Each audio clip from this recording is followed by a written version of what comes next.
ब्राह्मणों की कितनी पुरियां मानी जाती है? 9 पुरियां मानी गई। 9 पुरियां क्यों मानी गई? हाँ, क्योंकि दुनिया में आज धर्म मुख्य है। 10वां धर्म भी है, रूस का नास्तिक धर्म, लेकिन वो ना आत्मा को मानता है, ना परमात्मा को मानता है, ना स्वर्ग को मानता है, ना नरक को मानता है। जब कुछ मानता ही नहीं, आत्मा परमात्मा बाप को ही नहीं मानता, तो फिर उसको वर्षा कैसे मिले? तो उन नास्तिकों में से ऐसी एक भी आत्मा नहीं है जो राजयोग सीख करके जन्म जन्मांतर की राजाई का वर्षा पाती है। भगवान बाप दुनिया में डॉक्टरों के कॉलेज हैं, वकीलों के कॉलेज हैं, इंजीनियर्स के कॉलेज हैं। उन स्कूलों कॉलेजों में पढ़ करके वकील डॉक्टर इंजीनियर बनते हैं। लेकिन दुनिया की हिस्ट्री में इतने बड़े बड़े राजाएं हुए, छोटे छोटे राजाएं हुए, महाराजाएं हुए, इनको राजाई करना किसने सिखाया? कब सिखाया और कैसे सिखाया? क्या अपने आप सीख गए? जब डॉक्टरी कोई अपने आप नहीं सीखता है, उसके लिए भी कॉलेज होते हैं, इंजीनियरिंग के कॉलेज होते हैं, तो ये राजाई के भी कॉलेज हुए होंगे। वो सदगुरु भगवान है जो आकर के राजयोग सिखा करके जन्म जन्मांतर की राजाई देता है। ये जन्म जन्मांतर की राजाई कोई मनुष्य गुरु नहीं सिखा सकता। वो भगवान बाप ही आकर के कलयुग के अंत में अभी सिखाएगा और हर कल्प कल्प सिखाता है। अब तो भगवान आया हुआ है, वो राजयोग सिखा रहा है। लोगों ने ये समझ लिया कि श्री कृष्ण ने राजयोग सिखाया। श्री कृष्ण राजयोग नहीं सिखाता है। श्री कृष्ण तो षष्ठ रूपी रंगमंच का पहला पत्ता है, पहला बच्चा है। वो हम मनुष्य आत्माओं में पहली आत्मा है।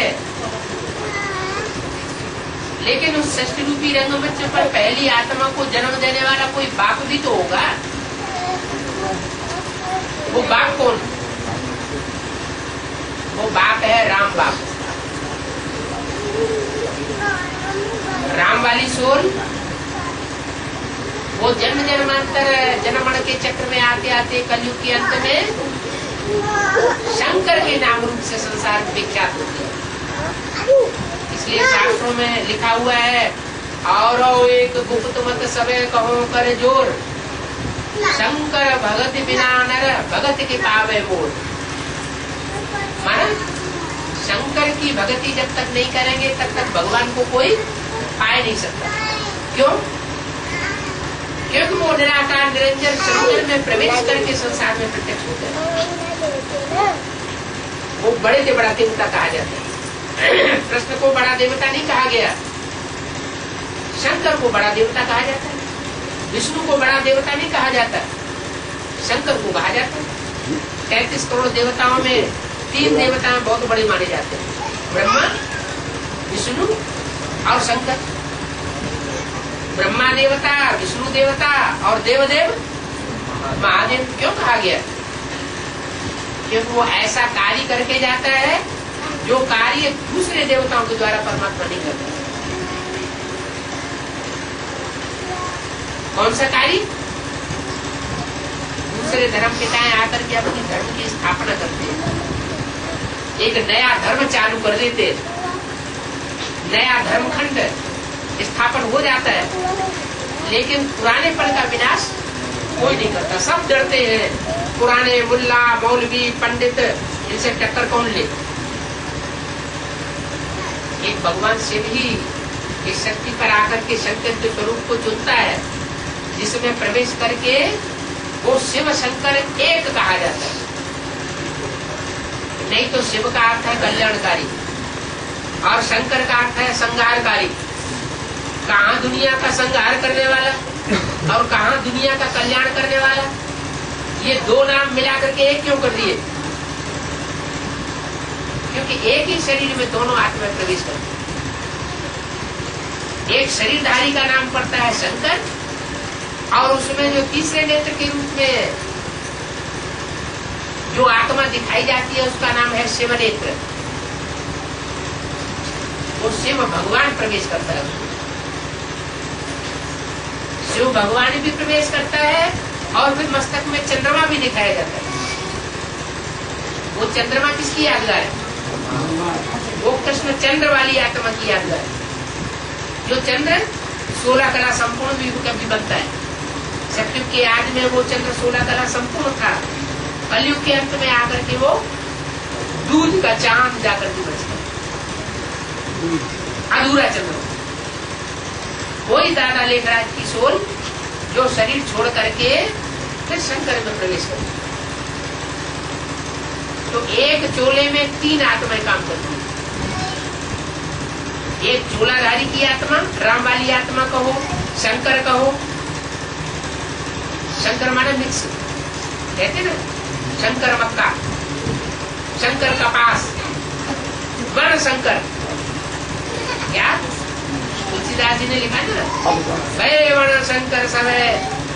माने इस दुनिया में सब वर्ण शंकर हो गए, कोई ब्राह्मण नहीं है पक्का। इतना व्यभिचार फैल गया है।